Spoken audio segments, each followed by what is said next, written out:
Welcome everyone, and welcome to this series of special interviews with past YMP Award winners. As many of you know, the YMP Award winners recognizes two personalities, so a male and a female in the mining sector under 40, who over the past year have, and during the course of their career, demonstrated exceptional leadership skills, innovative thinking, and created values for their companies, their shareholders, and themselves. And this interview is a bit different because we are getting to know the past winners a little bit more with more personal questions. And today, my guest is the co-founder, president, and CEO of Orix Geoscience, and she's also the 2020 winner of YMP Eira Thomas Award. So welcome, Ashley. Bianca, thank you. Happy to be here. So we're speaking almost a year later, still in lockdown mode. But let's start with, I guess, like your journey in the mining industry. Like, how did you start your career in the field? Yeah, so I'm actually from Sudbury, Ontario, and so it's actually a mining town. And both of my grandfathers worked at Falconbridge and Inco, but they actually worked in the finance and in the warehouse. So they actually were never really exposed to the mines. So I never really heard about mining even growing up. I wanted to travel. That's all I knew, is that I wanted to travel and gain new experiences. So I took geology and the intro course, and I was just hooked. So from the first course, I was just hooked. I went to Laurentian in Sudbury. And so at the time when I went to school, I was really fortunate because it was a great time in the industry. And I had the opportunity right from first year to work with the Ontario Geological Survey. I worked at a research lab. I then did exploration for copper nickel. I did underground work. I was exposed to actually a lot. So by the time I graduated, I was able to have employment and I had a lot of experience. So yeah, I became a sponge at that time. I would do kind of anything and everything, ask questions, lifted my hand as a student to go map that underground Alimac or to go log core, to do computer work. So I was exposed early on from my time at Laurentian and from all the industry within that town there. Okay, and now a question a bit more broad, but who or what comes to mind when we talk about success or being successful? Yeah, I think that's a really interesting question, especially in our industry, because success is, I think, often defined as like making a big discovery, which is clearly great. And I think there could be milestones, there could be different things throughout the years, but I think what I think about the overall word, a lot of things for me that come to mind is kind of more of a long-term, more longevity. Having a company like ours, like Orix, that has a long-term future, is self-sustainable.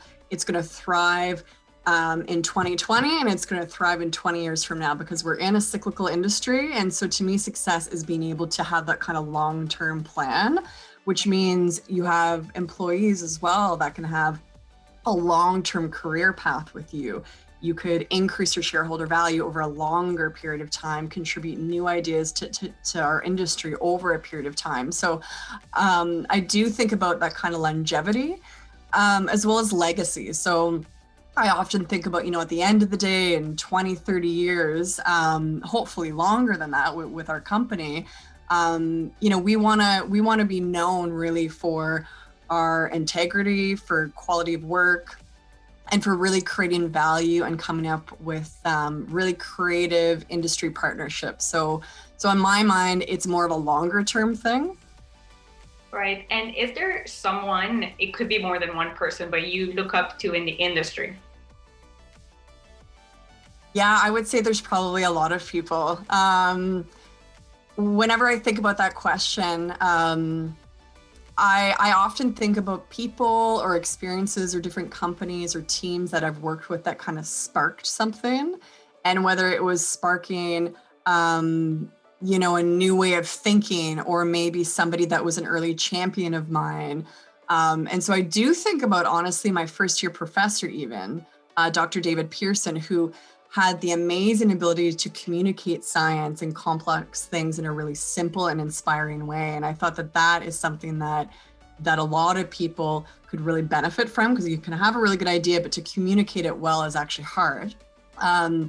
My first industry job was in Sudbury at FNX Mining. And so the team I worked with there really, really was fantastic. They kind of instilled this work hard, but also really strong and healthy corporate culture. And so that kind of team that I work with there, like, emulated strong work ethic in me, but also recognizing the value of a healthy corporate culture. And then another person, like I could probably go on and on, but another person is my business partner, Shastri Ramnath, who I met at FNX Mining. And again, kind of going back to the champion, she was definitely an early advocate and champion of mine when I may not have had as much experience, but she didn't equate that to less valuable opinion. And I think that that's something that a lot of people in the industry hopefully can learn from, is, the experienced people being at the table with the less experienced people, and having a group of they're at the table, a group of people at the table for sure. And what advice would you give to your 20-year-old self? I think I would say that nobody has it figured out. Nobody has it all figured out at all. Keep asking those questions. Keep bringing those ideas to the table, because they are valuable ideas. And I know that imposter syndrome is real, and I know a lot of people still struggle with that. So I think that we need to give young people in the industry, a diverse group of people in the industry, an opportunity to speak up and work alongside those seasoned people, and collectively come up with new ideas. So I think there's a big opportunity for innovation in our industry by having the people with the 25, 30 years experience work alongside those other people that have maybe 1 or 5 years experience. So I'd say keep on asking those questions, and nobody has it figured out yet. So, and as president, and I guess like co-founder and CEO, you're definitely in a leadership position. So what would you say it takes to be a good leader? Yeah, I was kind of exposed to the concept of leadership early on, and recognized that a leader can actually be a student geologist, or a leader can be the CEO of a company. So I think leadership qualities amongst the entire team are extremely important. I do think a leader, needs to have that ability to see the forest through the trees too, and have that kind of broader view. Be able to really inspire people so that everybody wants to do something collectively, and everyone wants to go somewhere together, because it's not about one person. I think leadership, or at least the leaders that I've looked up to, and hopefully, what I've tried to emulate is somebody that really listens to your team, listens to your team's needs and your challenges, and has a lot of emotional intelligence. I think that's really important to kind of understand where people are coming from, what their backgrounds are, what the engineers' challenges are, what the resource geologists' challenges are, what the miners' challenges are, and then work together to try and solve that problem. And a question a bit more personal to you, but do you have a morning routine, whether it's pre-work or at work? I guess I have somewhat of a routine. I do have a toddler. So I have a 2-year-old. So my routine starts early, and it usually starts with the toddler calling out for my name. Usually that's at 6 a.m. And so the first, 2 hours of my day is a lot of family time. It's a lot of breakfast, rainbow pancakes. It's morning coffee. I love my coffee. So it's a lot of family time around that breakfast table. If I'm lucky and my toddler sleeps in, I tend to like to look at my schedule. I usually do that the night before. I look at my schedule for the next day. I look at my meetings. I have clarity around my expectations of my next day. And so if I've done that, and let's say she's slept in just even a little for 15 minutes, I do like to have my morning coffee in bed if possible. I read the news. Again, I look at my schedule. I have a notebook and a journal kind of always close by. So if I had any, kind of clarity throughout my sleep around our business or around anything else, then I've got that notepad there that I could start to jot down some ideas to. And which book have you given the most?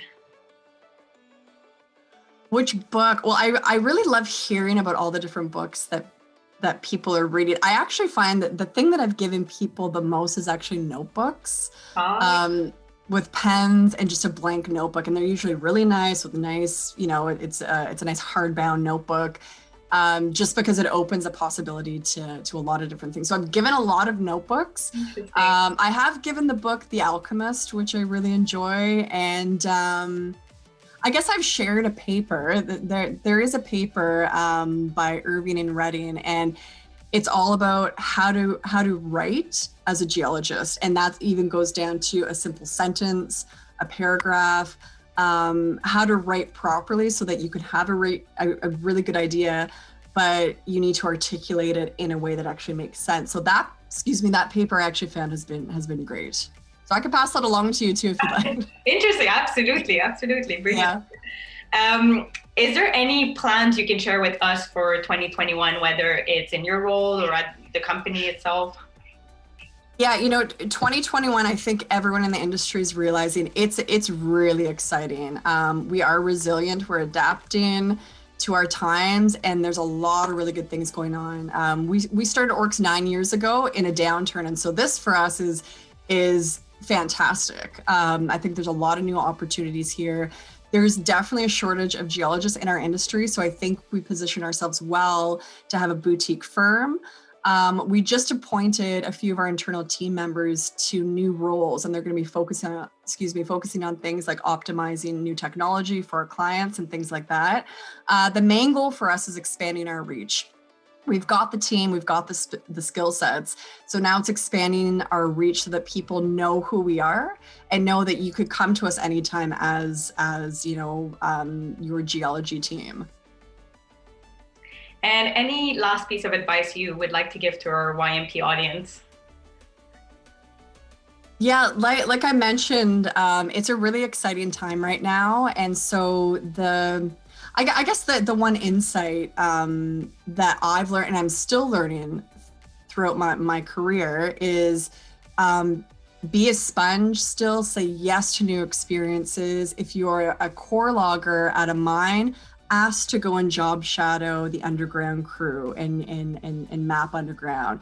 If you're a geologist doing interpretations, asked to go talk to the engineers and find out about everything that happens on that side of things. So I would just say be a sponge, recognize that our industry is built on people, it's built on relationships. And so it's really important to kind of know everybody's needs and also have the confidence to speak up for what you stand for and find those champions within the industry also. Great. Thank you so much, Ashley. I mean, it's always great talking and getting to know you a bit better. So I'll just say a quick word for everyone listening. Just make sure you cast your vote for the 2021 YMP Award winner. So a male and a female in the industry under 40.